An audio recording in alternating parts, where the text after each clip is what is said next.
Welcome to The Third Story. I'm Leo Sidran. Today's conversation features singer, songwriter, and journalist Jascha Hoffman. As a journalist, Jascha writes regularly for the New York Times. He has a monthly column called The Scan that covers science and culture. He's also a regular contributor to the science journal Nature. As a singer-songwriter, Jascha has recorded 3 records. His most recent project, called the Afterneath, was released independently in late 2014. Several years ago, he wrote a handful of obituaries for the New York Times, mostly of scientists, an experience that led him to compose a collection of songs inspired mostly by New York Times obituaries, not necessarily the ones that he wrote. But the experience of having written those obits kind of opened him to the value as a kind of a compositional source material of obituaries. Almost none of the lives that he sings about are famous, although some are more recognizable than others. But on his website he writes, quote, "To my surprise, the strongest character on the album has turned out to be the 20th century. You could say the album is a sort of technicolor obituary for an American era, one that is slowly fading." The Afterneath was originally intended to be primarily an audio document, a record. But once the recording was finished, Jascha teamed up with a filmmaker named Vanessa Gould, who just happened to be working on her own documentary about obituaries. Gould and Hoffman assembled a collection of videos to accompany the music, and the results were sometimes stunning and sometimes very haunting.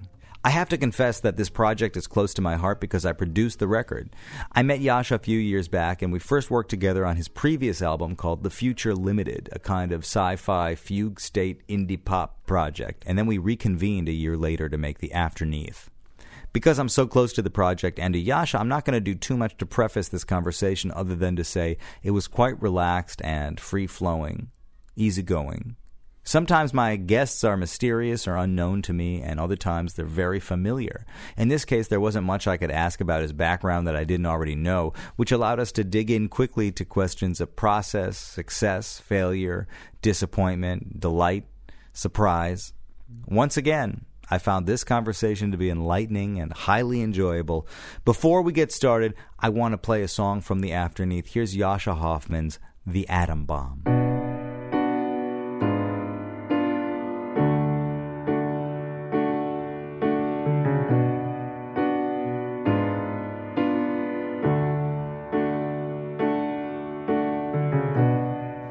By day on the mesa, by night in the lab, they were building the chamber.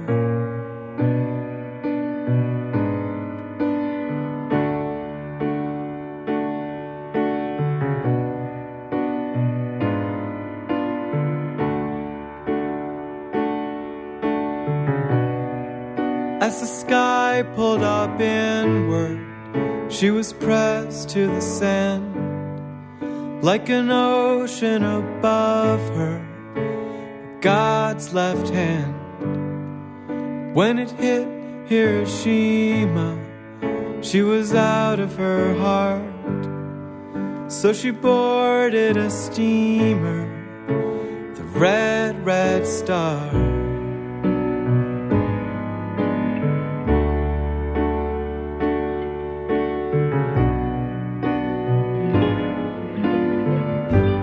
You're still burning, and I'm still breathing. We're alone now, alone believing. Without your mercy, you calm my fever.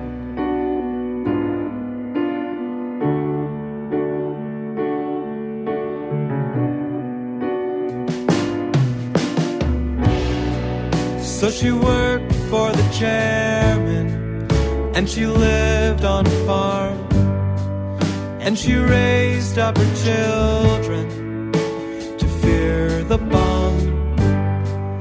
The reactors are humming as she plays violin. When the big one is coming, she keeps on breathing. You're still burning, and I'm still breathing.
subjects about which it seems like there's at least one fertile conversation to have. One of them is the record, obviously, and the whole question of me being a journalist and using that as a source for my music. Another is songwriting process, and just, like words and music and all the crazy kludgy way that I've figured out to. Although I don't know if I should be telling anyone about process right now, because I feel like I need to release the record and start writing again before I feel like I actually have a position to speak from. Another is Brazilian music, of course. So all those things are open. Put on these headphones and see if anything happened. Well, Jascha Hoffman, I have to say that I was struggling to decide how I was going to set this up, but you actually just did the greatest setup I could have ever asked for by reading me that list of what we're going to talk about. Give me a chance to do it again, actually. I feel like I was staring at my laptop and, I don't know what it sounded like, but we're going to go with it. Yeah. We don't have to wear these headphones, by the way. You're going to edit this, right? I'm going to edit it heavily. Cool. You're going to edit, like right now, this moment is going to be edited out. Or this one. This moment's probably going to be in, though. This one's going to be repeated. I'm going to ask you to take the repeating out because I think it's not tasteful. Yeah, here, maybe I'll put one headphone on and one headphone off, because that's the sort of saucy style that I use when I sing. That's a singer's trick, yeah. Yeah. So, all right. My full disclosure is, Jascha, that we have known each other for a little while now. We've worked together. And I'm curious to know what our dynamic is going to be like on this podcast, because we have our own kind of working dynamic. Yeah. It's interesting to think about. It's doubly interesting because I am thinking about getting into radio from the point of view of the journalist or interviewer, and yet this is my first podcast experience being interviewed. So the tables are turned before they're even built, just to mix you up with a metaphor. Well, you're good at mixing people up with metaphors. I met you as a songwriter, right? But it turns out that before you were busy, or while you were busy becoming a songwriter, you were also busy becoming a journalist. That's right. So what do you tell people if they ask you what you do? Well, my business card says science journalist and songwriter, which is a combination that I haven't come across anywhere else, although it's come pretty close. There are definitely people who are writer and musician is a pretty common combination. Science journalist and artist is also a possibility. I make my living from writing about science, and increasingly in the last few years writing about the intersection of science and art. So I get to call up scientists and call up artists and ask them sort of about their creative process and collaborating across disciplines. And that is just super fun and an amazing blessing of a career that I just sort of stumbled into without really knowing what I was looking for. Yeah, and then the songwriter part really feels like a calling and a passion and a sort of something that came a little bit later than the journalism. Fresh out of college, I just got obsessed with getting paid to write, and I wrote in like sort of Cliff's Notes to the autobiography of Malcolm X, and basically if you dangled some money in front of me and told me that you needed a certain number of words, I made it my job to do that. But pretty soon I figured out that it was actually weirdly easier for me to write about science than it was for me to write about politics or culture. Why do you think that is? I found that somehow, I think this is probably a misperception, but I think that at first it seemed like if I was just able to get my mind around something sort of tricky or complicated in math or statistics or economics or something, and then just explain it, just like talk to a couple people, get a sense of it, explain it, that was enough. Didn't need to be particularly wise, didn't need to have a whole lot of context, didn't need to have any sort of inside source, like all these academics just wanted nothing more than to talk about their work. Mm-hmm. So it seemed easy in that way. Looking back, I think that there's another kind of science journalist that really digs for a story that may not flatter everyone involved and that may take some digging to uncover. And I don't think I'm that kind of journalist. I'm the kind of journalist who wants to find something really beautiful and interesting and strange, either in the research world or in the creative world, and just say, like, here's this awesome thing. I love it. And here's this person who did it. I love that too. Just welcome to this thing. That makes me feel good. So you're still able to maintain a sort of a sense of wonder about it all at this point. So at this point, I have two steady gigs as a freelancer. One of them is doing interviews with artists and scientists for the culture pages of Nature, the science journal. And the other is writing a monthly culture column for the Science Times, the New York Times Tuesday Science section. with also occasional sort of cultural reporting for them as well, online and in print. Both of those jobs really have allowed me to follow my nose and just get excited about interesting art that has something to do with science and report on it. And increasingly, I'm finding that the joy I take out of my work really has to do with the pleasures of conversation with another human being and discovery, the kind of thing you're doing now. I mean, or which you have to sort of pretend to be doing because you already know me pretty well. But what I'm doing when I'm calling people up, I've never met them. I'm just spending like 60 or 90 minutes on Skype with them. I've done my best to do my homework, but I find that sometimes there's a point of diminishing returns. You know enough to know what areas need to be questioned, but then you have to be sort of open enough and ignorant enough to really be surprised and be willing to let things turn where they're going to turn. Absolutely. And I say absolutely, although I don't know what I'm talking about. But the one thing that I do know, and this is what I sort of avoided saying to you earlier before I secretly started recording, was I find in my limited experience doing this that the people I don't know very well allow me to just sort of follow the thread of what's happening. Right. And the people that I do know, I have to be really kind of aware of how I lead it because I know the answer to a lot of the questions. Right. But I'm embarrassed to say that although I know a lot of the answers to your questions, there's a lot that we actually haven't talked about. Yeah, which is great. And who knows, maybe the stuff we have talked about, maybe it's changed a little bit, or maybe I'll just decide to make some shit up.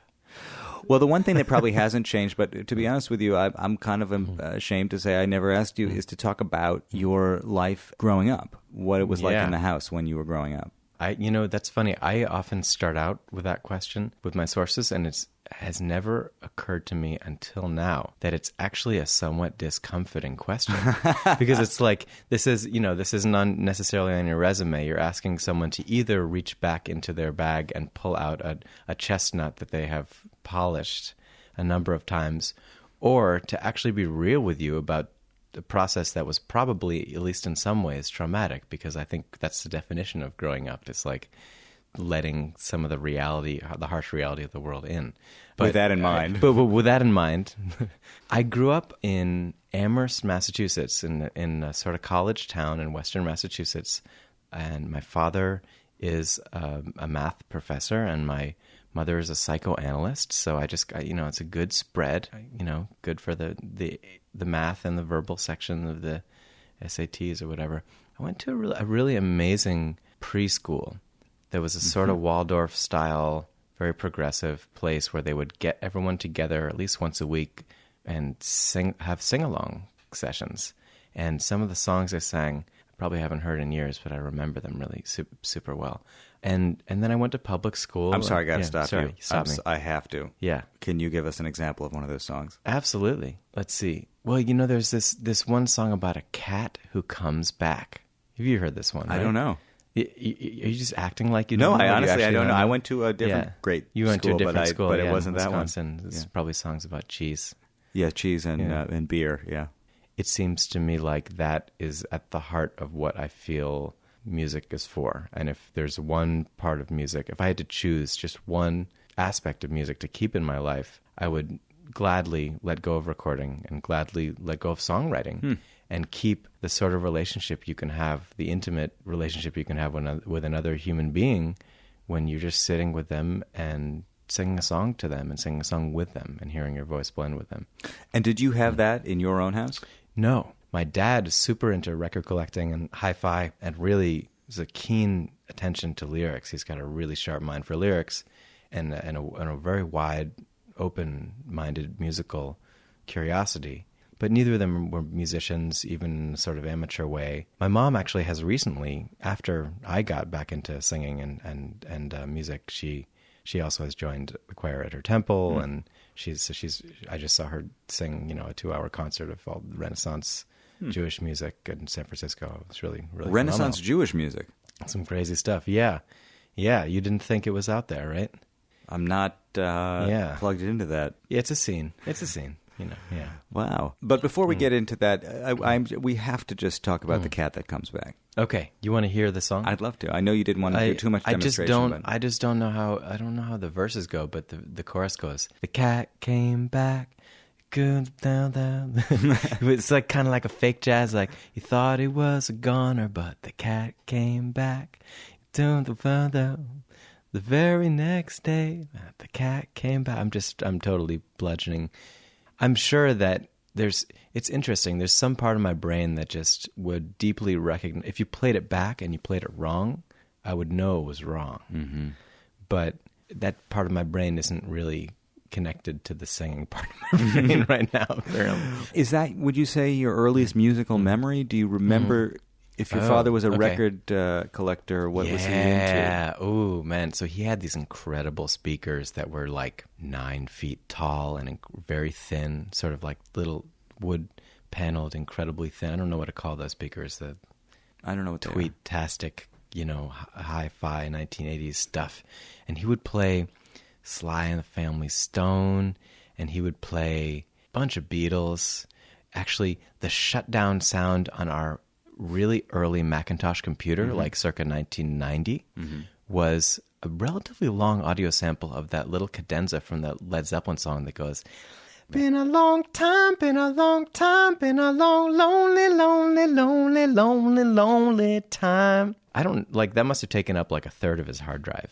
Yeah, back then, for sure. Yeah, it was intense. He was the first person on our block to buy the Pearl Jam CD in 1990, before my friends knew what Pearl Jam was. He had that stuff and he was playing it, and I was like, wow, Jeremy spoke in class today. How do you think he found that stuff? I think a friend of his recommended it to him. I think it was some kind of midlife crisis support group or something. He's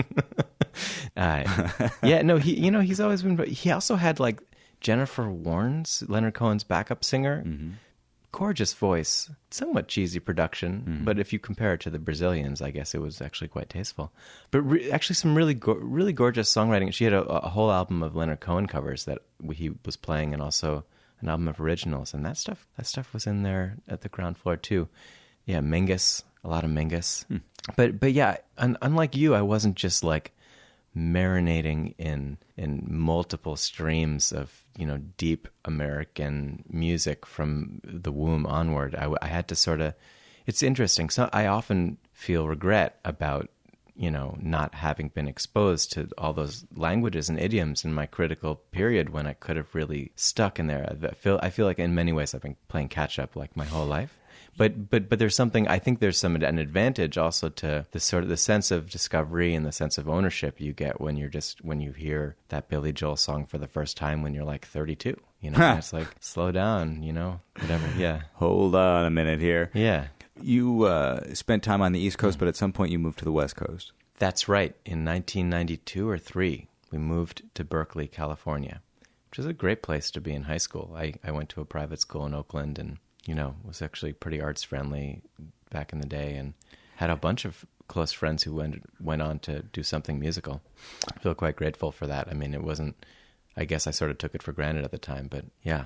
So you moved kind of middle school right before high school? I moved after middle school, right? Yeah. So in that transition, yeah. into So it was high school. Actually a really good time to move, especially I grew up in this place that was relatively small but pretty safe, and then got to go to a also safe but more expansive, slightly more countercultural area. I mean, walking down Telegraph Avenue with shoulder length hair and a plaid shirt on in 1994, it was a thing.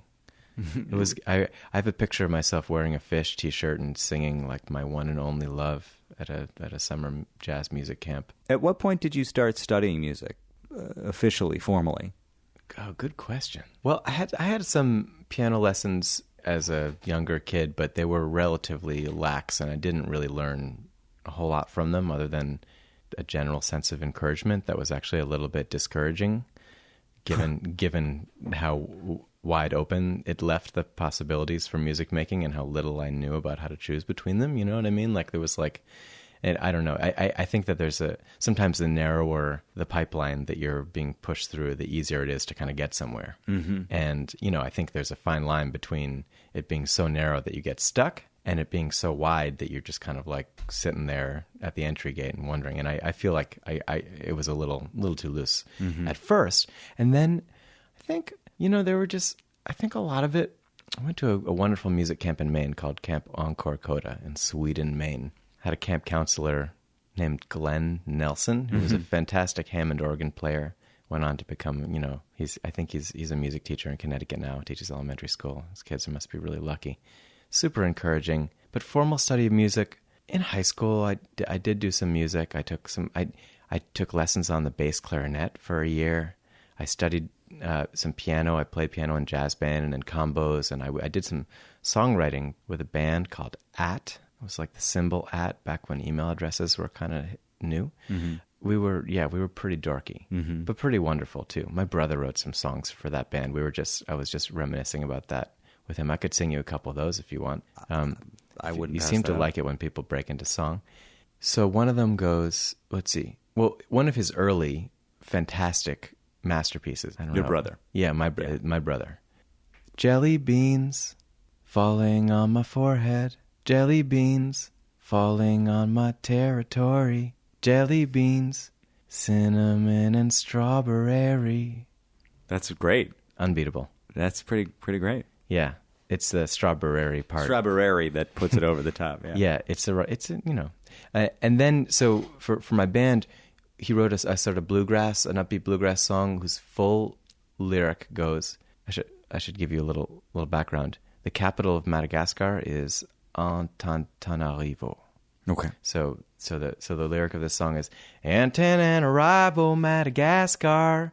And then we had one of those little early digital recorders called a yak back. We'd record ourselves while we were performing, and then we'd play it back, and it'd go Raksagademo, and then we'd sing that and we'd reverse it, and it would say Antananarivo, Madagascar. Back when David Lynch was pioneering this stuff in the And that is so interesting though, that early on, because that's very related to what you do now. I mean, that is very connected to your aesthetic now. You think so? Absolutely. David Lynch? No, there's a song on your latest record that we worked on together. Hopefully we'll eventually talk about that, but there was a song where you were looking for kind of a exotic interlude, and you wanted a language that would sound like it was otherworldly, this kind of futuristic. Oh, yeah. Or was that in the future? That's in the last record. That's in the previous record. Future Limited. That's my second record, yeah. Where you've decided on Serbian or something? What did you read in? What? Well, okay, so the album's called The Future Limited. The two kind of singles on it are The Future and Limited. This song called The Future is sort of like an epic science fiction ballad, sort of slow jam ballad in the sense of like telling a long story about time travel and love lost across the centuries. A little bit like, I don't know, plot is a little ambiguous, but it could be a little bit like the whole Terminator universe where there's a war, then a hero sent back to prevent the war, and something goes horribly wrong and he makes the war worse. There's an interlude in that song which is sort of the time travel-y part of things, and I think what I did was I took the fourth verse, which hadn't yet occurred, and I read it very quickly in English, and then I also Google translated it into Serbian and read it phonetically, and then you made it sound like a dream so that you can understand. But so it's like, it's kind of it's a classic sort of overheard, spoken foreign effect. kind of sounding thing. Yeah, it's funny. But but that's what I'm saying is that taking an early digital recorder, flipping it, and then reversing the sound of a... It was like Missy Elliott before our time. So your brother was musical also, and he's your older brother? He's my younger brother. He's your younger brother. Although he has a kid and I don't, so he's a little, he's a life stage ahead of me. But he's about 4.5 years behind me chronologically. And he was writing lyrics for your high school band. Yeah, he was like my little brother, and he was just killing it, He had another song that went like, it was like a big heavy beat, and it was like...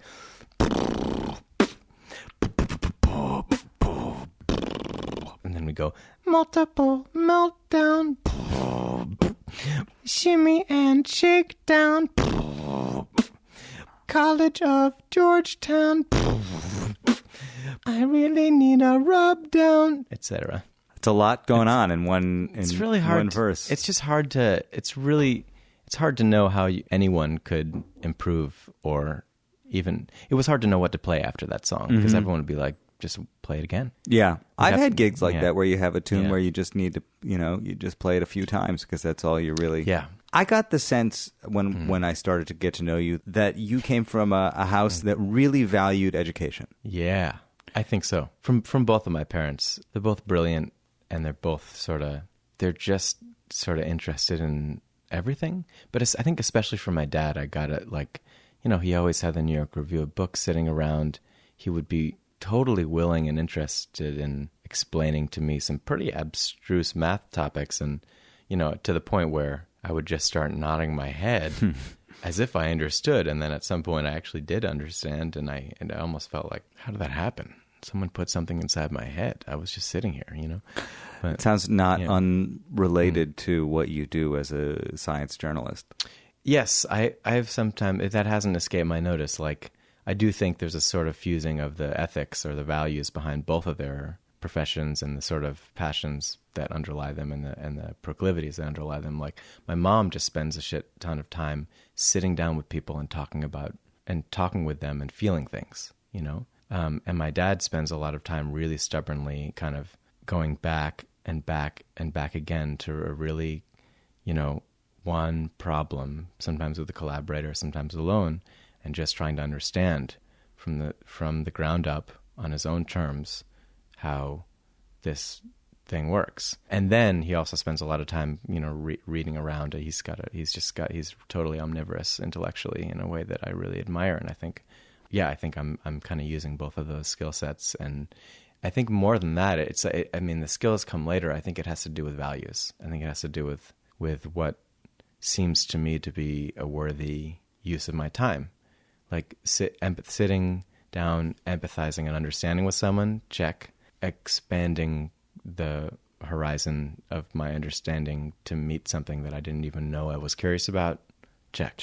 And then the component of the arts, which I think is maybe this third mysterious element that seemed to and that have... was a little bit more it took years for me to sort of convince myself that was worthwhile, actually, oddly. This is why I bring it up. I love that you talk about that you went to a great preschool, because you obviously continued to go to great schools. Yeah. And ultimately landed at one of the great colleges. Which shall remain nameless for, I think, to protect the innocent. Suffice it to say it was a great school. Yeah. It started with an H and ended with a D and had Harvard in between. The decision to go to Harvard was, for me, made from a fundamental place of insecurity. It was like, let me apply to all the schools that I know are good. And then once I was accepted to Harvard, it was like, how could I turn this down? It was a sense of, I think I've had a sense my whole life of wanting to take shelter under great institutions with wonderful, name recognition, and to sort of have that be something that carries out a banner in front of me that says that, like, you can't think I'm stupid. So, for example, the New York Times would be another one. Yeah, writing for the New York, like the reason that I think I'm willing to go through the struggle of being a freelancer for them as opposed to getting a steady job somewhere slightly less prestigious, I think, tracing my own psychology, is that it means something. The prestige means something to me, and I've been kind of working through that and thinking about it, and I think it's actually been. Ultimately, I don't really blame myself for it. I think I understand where it comes from, but I do see that there's a kind of transparency or a thinness in that way of seeing the world. Like, it might be more pleasurable for everyone if I was working from a sense of myself that was full enough and big enough that I didn't necessarily need to have Harvard or the New York Times on my resume in order to feel like my pursuits were worthwhile. And then maybe I would pursue things that I really cared about and do them really well and feel unambivalent about sharing them with the world, and then everyone would be better off, So, well, I think what's interesting about that from a point of view of being an artist is that you have come into your own as an artist at a time when there is really no there's institution that you can hook up with. There's no one kind of stamping your passport anymore. Yeah. So in a way, that provides a certain amount of freedom, whereas if there were somebody to stamp your passport, then I would you constantly be that guy who doesn't have this passport stamped. But as it stands, I'm just, You're able to do the work, though, because there is nobody to stamp your passport. That's one way of looking at it. Yeah, you could say that. And, I think I'm also able to do the work because the technology has become accessible enough to make it easy for me to just, like, take my laptop to a yurt and record songs, or, come to your house and record, a studio-quality album. And I think that's not worth taking for... And then distribute it perfectly from a cafe. Yeah. And I think that's probably most of it. And then so that comes with the other edge of that is just the confusion about what the hell to do with yourself, like how to make money. There was this wonderful op-ed in the New York Times by this woman named Alina, I'm forgetting her last name. She was a singer-songwriter who recently kind of switched gears into writing, so like kind of the opposite of my trajectory. And she was just writing saying like, look, I tried the ruthless self-promotion thing. It worked out pretty well. I'm not Amanda Palmer. I'm friends with her. But I just ultimately am not interested in being my own publicist. I'm interested in being a creative artist, and it seems like that's not possible, so I'm going to do something else. And like look, this is a casualty of the way that this thing is set up right now. I think that's it's I think it's gotten a lot of interesting responses from different people, but I felt a lot of empathy for where she's coming from, because I'm not very good at putting myself into the world.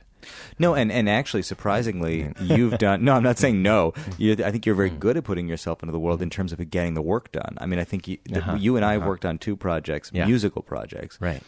Interestingly, both of them have these wonderful built-in talking points into them. I mean, they're actually very marketable in their own way. That's true. That's true. And I've been saying to you for a year, like, you are actually the perfect candidate for shameless self-promotion. Yeah. In the sense that you have a backstory. In you're the a intellectual science, circles, maybe. Yeah. Yes, you're a science journalist and a songwriter. Right. And my latest album does kind of deeply connect to my identity as a journalist, because it's all based on obituaries, which is a form of journalism that I practiced for a while. Now is the time for you to launch into... Yeah, this is good. So the album is called The Afterneath, which is a word that just came into my mind as I was in LA during my grandfather's final hours. Got back to the hotel from a long day at the hospital the day before he passed away. And it just sort of came to me, and I guess it's sort of fitting because all the songs on the record are based on obituaries that I read in the New York Times. At first, I would just kind of... How did that concept come to you initially? It wasn't so much a concept. You had written some obituaries. Yeah, so going back a little bit, I had kind of, as a stringer, written some obituaries of scientists for the New York Times. A rocket scientist and a dermatologist and a heart surgeon, I believe. Walk into a bar. Exactly. And I just was looking for source material because I had started writing songs. A friend of mine had suggested, why don't you just write the melody before you write the words? Why don't you try to not close the deal every time? I think the first year or two that I set out as a songwriter, I was just... a little something would come to my head when I was biking, or I'd get some little flash of inspiration or what felt like inspiration, and I would just be like, okay, I just need to make good on this. I have a little thread to pull on, and I need to get the whole elephant out of this pinhole right now and saute it and prepare it and serve it, And that happened actually enough, maybe 15 to 20% of the time, enough time so that I felt like it should be normal. And so the rest of the time, I would I gave myself license to be like, "Wow, this is the wrong thing to do. I'm failing." I think a lot of people go through their songwriting lives never getting beyond that. Yeah, I mean, it's pretty natural because when you listen to songs, that's how songs come to you all at once. And sometimes they do, and the good songs just feel like they couldn't come any other way, right? And when the world was created, these songs were created with them, and we've just been waiting for them to show up. And some people are either lucky enough or dishonest enough to say that that's how it works for them too. I don't know. I don't really believe that it actually happens that way for most people whose songs I like. But I think, Bob Dylan talks, in that Jonah Lehrer book that everyone got all angry about, which I thought was actually great. He talks about Bob Dylan just kind of going to that cabin and vomiting out, in a sort of unpleasant feeling of just vomiting out verse after verse after verse. Sure, and Dave Van Ronk said that Bob Dylan would rather write another song than edit one that he'd written already. And you can kind of hear that. I mean, I don't want to blaspheme the prophets, because that guy makes the best radio show ever made, and he's written too many of the world's greatest songs. That's right. But yeah, it's a choice about how to use your time. So the record is based on my affection for the medium of obituary writing, which I found, strangely, to be a rare island of enthusiasm and good feeling in a newspaper that often, won't put anything in unless it's either novel or involves conflict. I mean, that's what makes news, right? usually conflict, sometimes novelty. Here, the obituary is just like this. The occasion is this person passed away, and so while their spirit is still sort of in limbo, let's tell you what this person's life was like. So it's like this little beautiful biographical sketch with a hole in the middle where your main source should be. As a writer, it's like there's one person who knows the answer to this question, and you just don't have access to them by definition because that's why you're writing, you know? So it's kind of this beautiful absence. And you get to just talk to, I mean, it's a little strange to talk to families, right? You know, when they're grieving, you want to have a light foot and not be that journalist who's calling the house like in the middle of the wake. You just feel like an asshole. How is it determined who gets a New York Times obituary? That's a good question to which I really don't have a great answer. My friend and collaborator, Vanessa, at Green Fuse Films, she's working on a documentary about the New York Times obituary section. And so she probably has a better sense of how these decisions get made. But, you know, there's an editor. I think there's a sense of someone being important enough. I mean, if someone has name recognition, then they're in, and they may even be preparing something in advance, which is its own sort of mysterious formula: who gets in advance a bit and who isn't, who are they ready for and who are they not. But then, I think even if people don't get have name recognition, I think there's a sense that if they contributed something sort of substantial that changed the way that we live or that changed the way we understand our world, then. Or maybe they know someone. Right. Well, it's interesting because, for example, one of the kind of key songs in the Afterneath project is about the guy who flew a radio-controlled model airplane across the Atlantic. Yeah, in his 80s, after having tried for decades to do it. You know. Yeah, so this is not something that I'm super aware of in my own life as something that has changed my life. However, I suppose we take for granted, all of us to some degree, that it's possible to do this. Right. Yeah. And there's somebody who had to do it. There's a sort of whimsy involved with some of those choices. And I have to admit, I was attracted to some of the people who were seemed like they had escaped my notice until now, but who seemed like they had some sort of charisma to their story, some sort of strange mojo, you know?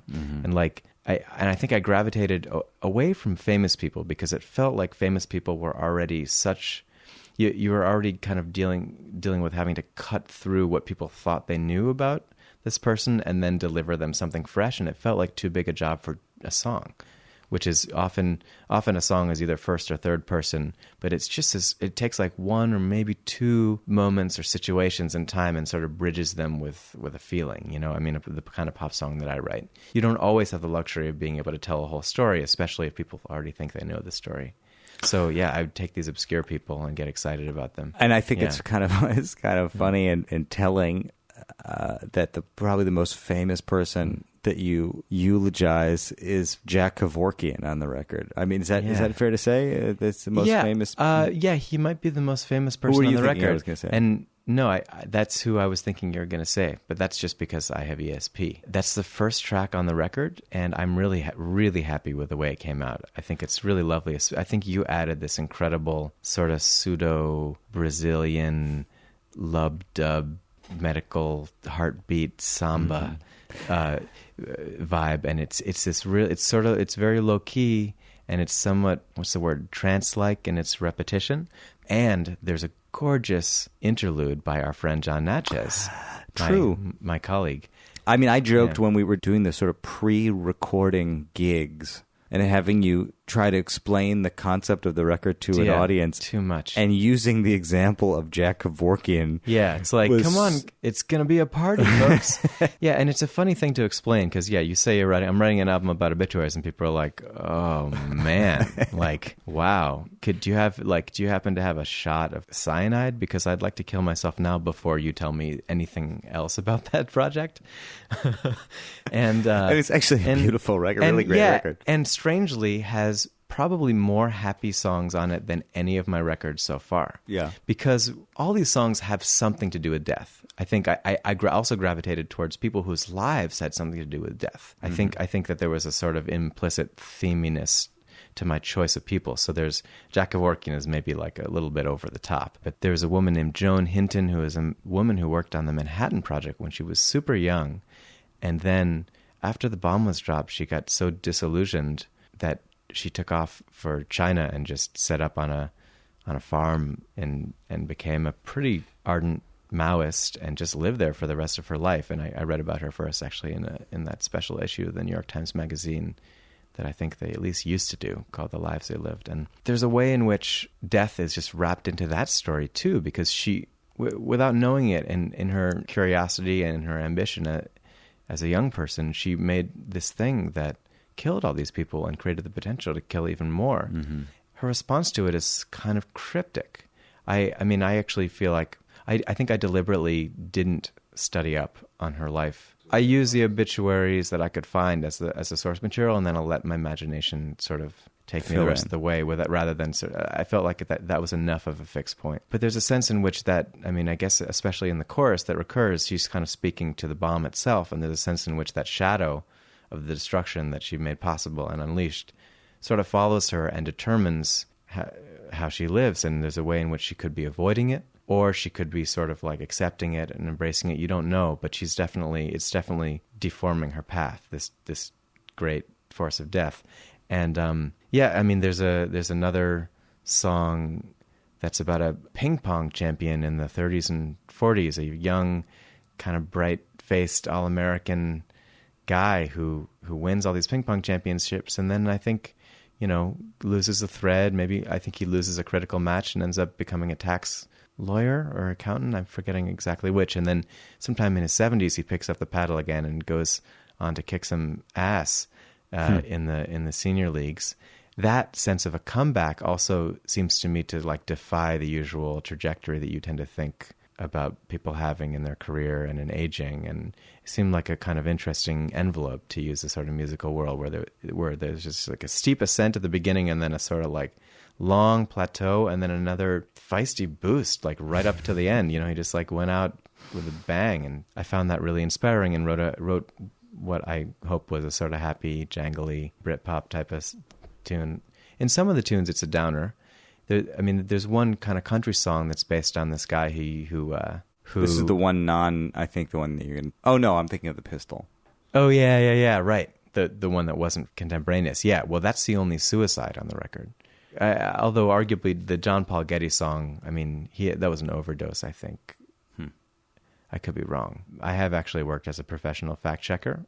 I submit my journalistic work to a high level of scrutiny, and I try to do the same with my songs. And I feel like it's a dialogical process, though, because when you're so invested creatively in a song working as art, you want that enough that you're willing to let the truth slide into place. And it's helpful when there's someone else out there who's like, well, do you really want to say this when you could say that?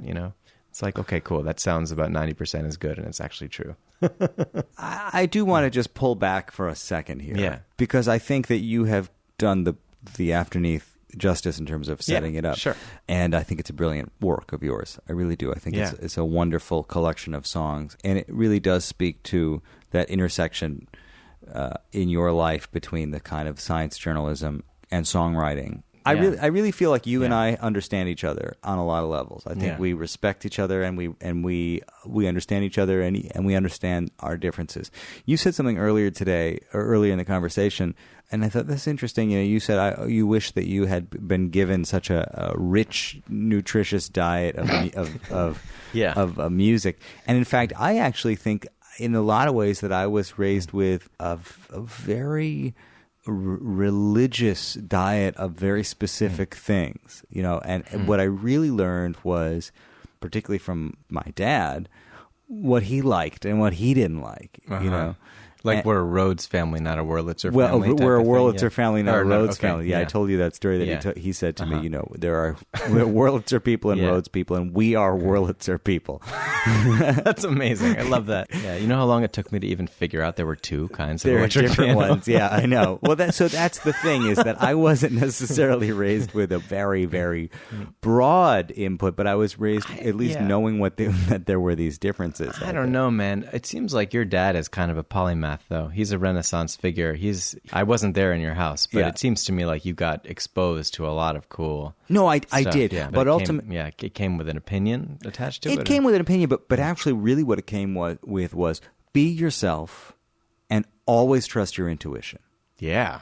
That was the message more than anything else. There was nothing intellectual about it. I mean, there were maybe intellectual questions about the importance of the music, the context, about how you should approach a project, but there was nothing intellectual when you were creating. There was nothing intellectual about it. Oh, yeah, I see. But it's interesting because I don't want to assume too much, but your father is a man who has written a history of Jewish music and published... and of black music as well. Of black music as well, and published interviews with musicians, and certainly takes a sort of scholarly approach and is an intellectual, and you can hear that in the way that he speaks about his work, but it's almost like there's a little firewall between that and the craft, and he deliberately lets himself loose so that he can have this sort of beautiful in-between song banter that just seamlessly melts in this psychedelic way into a song that doesn't make any sense until it does, you know?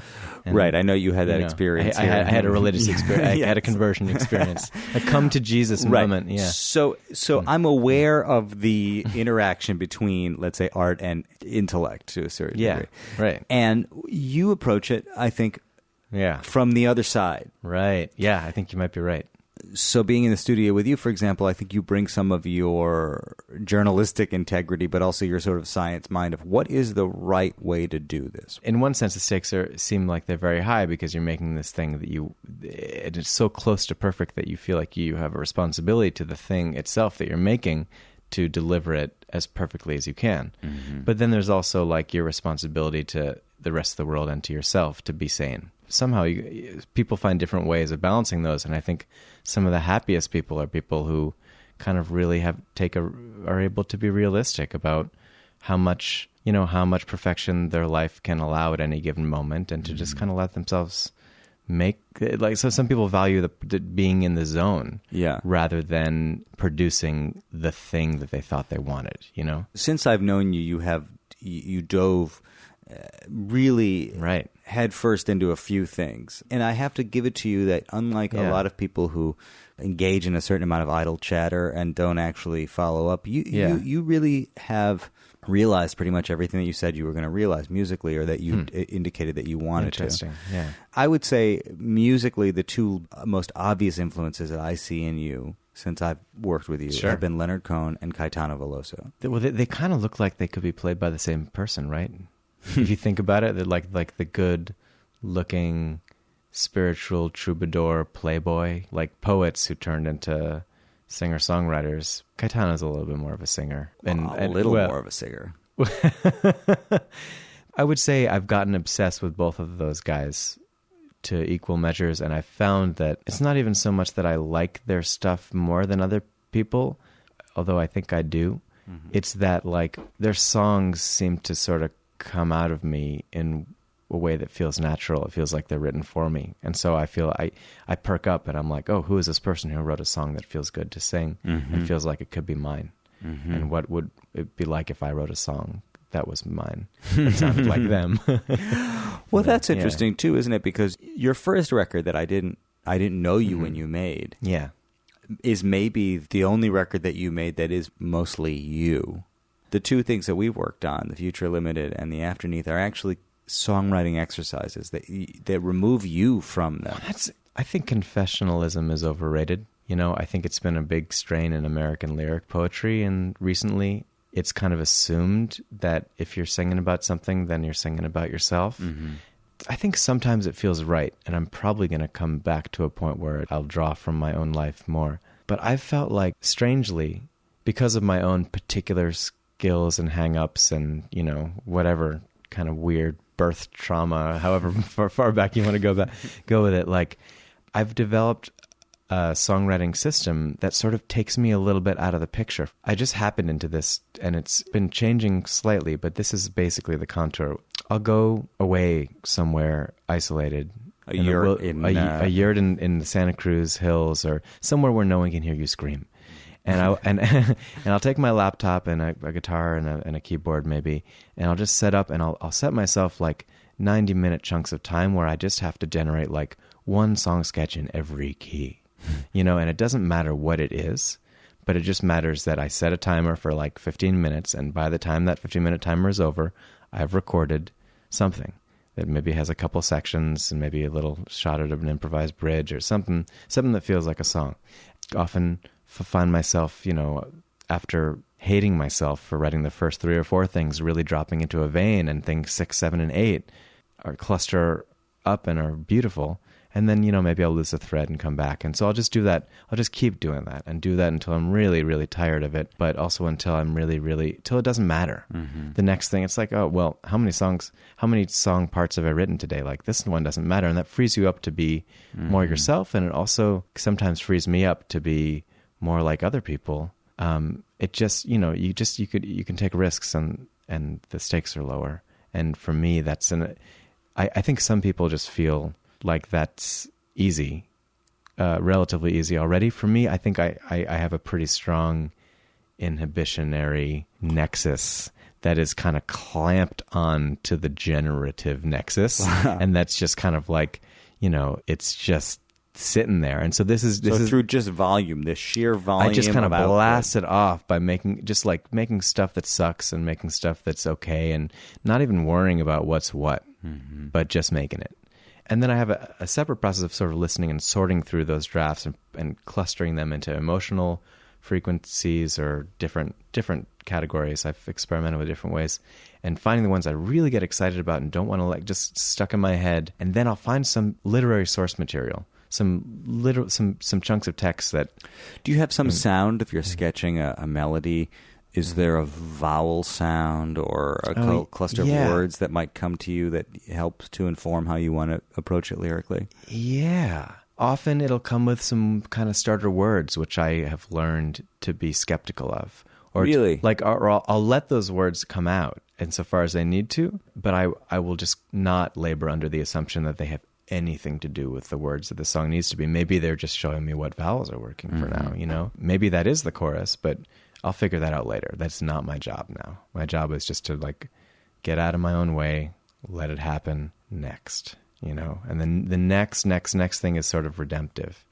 It's for me, it just is a constant process of when the timer comes up, it's like I'm off the hook again. And it's just such a relief to feel that way. And, sometimes I'll do it for 90 minutes and nothing happens. And then I'll have to go. So there's 2 ways of looking at that. One could be, I'm a failure as a songwriter and I'll never write a good song again. I am nothing. And that's my instinct. Yeah, mine as well. And then the other is I just spent 90 minutes possibly not getting any better at songwriting. But, I could have been taking a walk, but I was actually doing this. So, okay. 90 minutes down, and then what is the lyrical process? Yeah. So behind the scenes now, in parallel with this melody, chord, song cluster, song structure generating process. No, well, when I say structure, there isn't really form yet. There's just sections that seem to want to cycle with each other, but I don't worry about how many times I need to do A, B, or whatever. Then meanwhile, I'm gathering obituaries, figuring out who died today and what did they make? Dorito Man who invented the Doritos, you're in, scion of the Getty fortune who was kidnapped by Italian renegades and whose ransom was not paid by his stingy grandfather and whose ear was cut off and who died of an overdose, 30 years later, you're in. So good choice. Yeah. I mean, so it's weird. I feel strange actually making light of his story because it's a really sad story. I suppose that because it's not confessional, you're less married to any particular verse or line, like you said. I love the image that you said. You allow the truth to slide into place. Is that what you said earlier today? You allow the truth to slide, and maybe 90% of it slides into place. Right. Whereas if it's actually your life and your confession, you're going to be much more precious about whether or not it's accurate. I think of songwriting as at best when it's working as a sort of process of discovery rather than a process of invention, if that makes sense. At every stage. So when a melody comes to you and feels like it's just given, right? Yeah. Everyone talks about that sort of prophetic thing, and it sounds like aggrandizing bullshit until it happens to you and you're like, oh my God, and that's worth wanting. You know, and I think this way of writing things over and over again is my way of priming the pump so I'm ready for it. So I can't tell the difference between making something and receiving something, right? Yeah, but it's actually very improvisational. I mean, there's a very fine line between composition and improvisation when you open yourself in that way, that you just open the channel. Right. The only difference is in improvisation, it comes and then it's gone. In composition, you freeze it in a moment and say, okay, this is it. Right, like recording. It's like this fantasy of being able to control all the conditions and to be able to fix all the mistakes. Yeah, it's like improvisation is to composition what performance is to recording. You know, it can be it's beautiful, and it can also ruin your life. Or actually, it can ruin my your life. Yeah, I'm fine, man. Paying for your time, you know.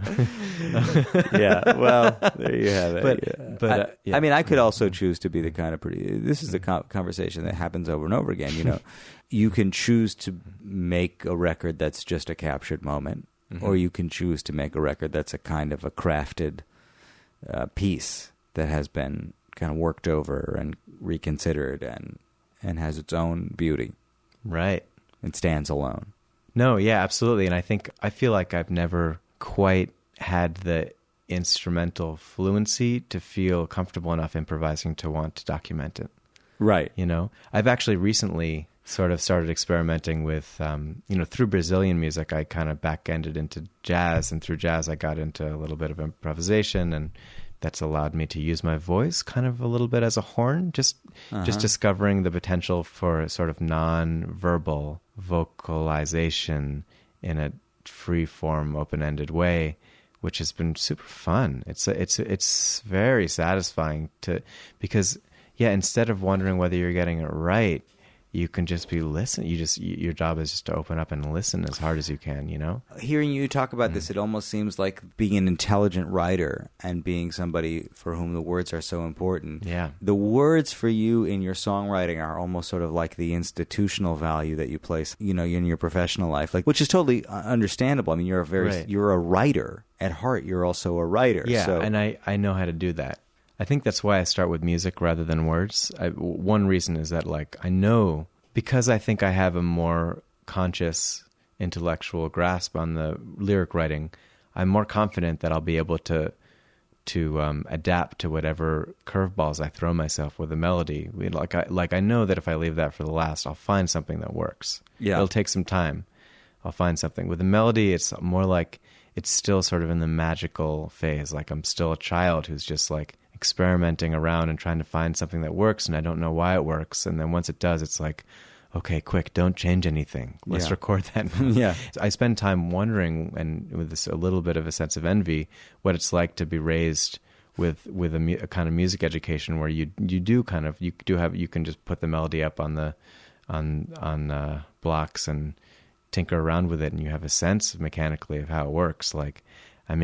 I've been building that up a little bit by just studying music, especially studying the Brazilians, who have such a beautiful sense of melody, harmony, rhythm, and lyrics. Yeah. But it still seems like there's just an infinity of ways to skin that particular cat, you know? And I haven't detected a pattern or a system that guides me to the next catchy or melancholy or beautiful melody.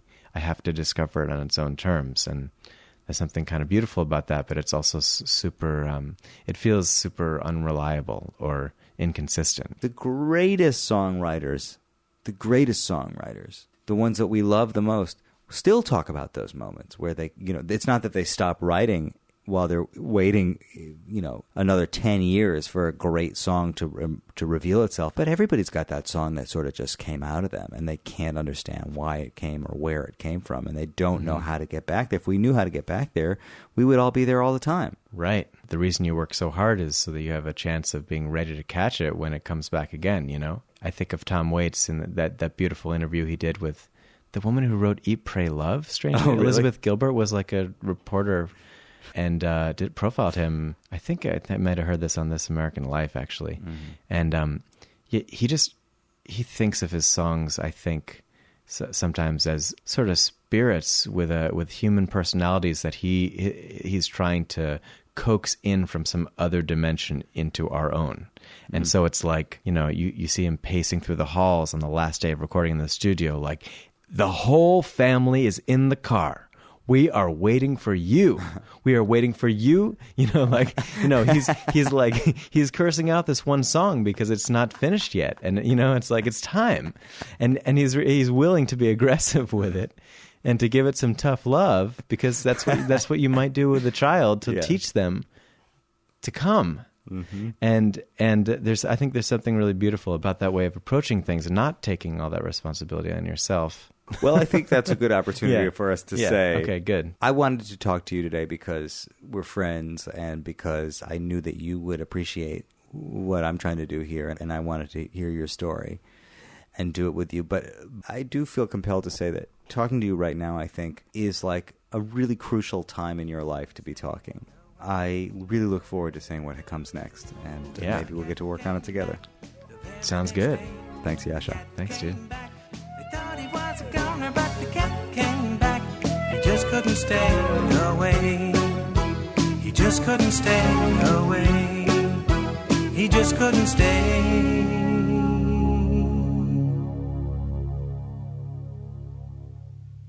Meow.